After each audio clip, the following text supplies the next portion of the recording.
A reading from St. John's Gospel, chapter 1. After Jesus had called Philip to be a disciple, Philip found Nathaniel and said to him, "We have found him about whom Moses in the law and also the prophets wrote, Jesus, son of Joseph, from Nazareth." Nathanael said to him, "Can anything good come out of Nazareth?" Philip said to him, "Come and see." When Jesus saw Nathanael coming toward him, he said of him, "Here is truly an Israelite, in whom there is no deceit." Nathanael asked him, "Where did you get to know me?" Jesus answered, "I saw you under the fig tree before Philip called you." Nathanael replied, "Rabbi, you are the Son of God. You are the King of Israel." Jesus answered, "Do you believe because I told you that I saw you under the fig tree?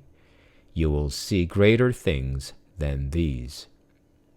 And Jesus said to Nathanael, "Very truly I tell you, you will see heaven opened and the angels of God ascending and descending upon the Son of Man."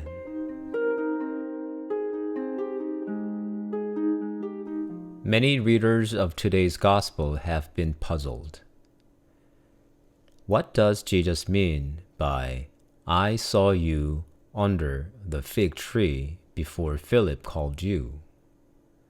Does the fig tree have an underlying meaning?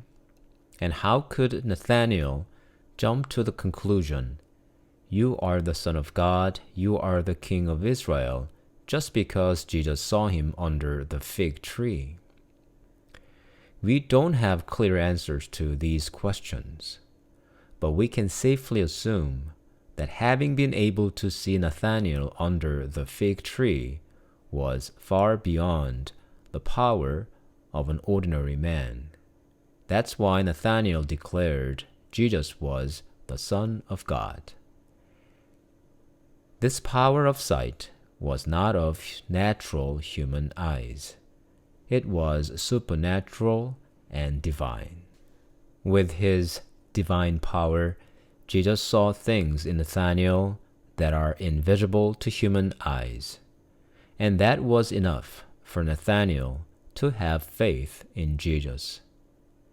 Now Jesus promised him to show more wonders to make his faith stronger.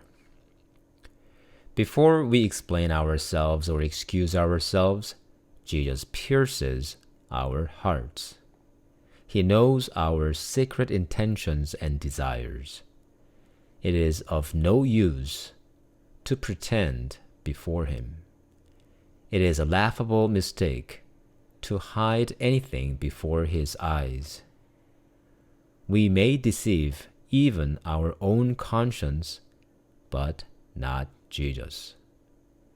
Jesus had already pierced Nathanael's spirit and declared when Nathanael was coming toward him for the first time, "Here is truly an Israelite in whom there is no deceit." I think the first step of any good prayer should be telling Jesus what's in my heart.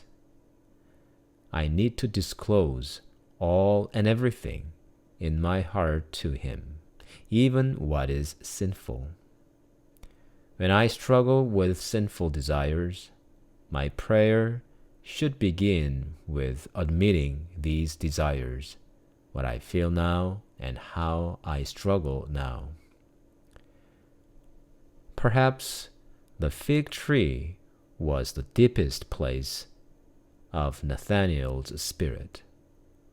When Nathanael realized this Jesus could reach that place in his spirit, he also realized he was encountering his Lord, and he overjoyed.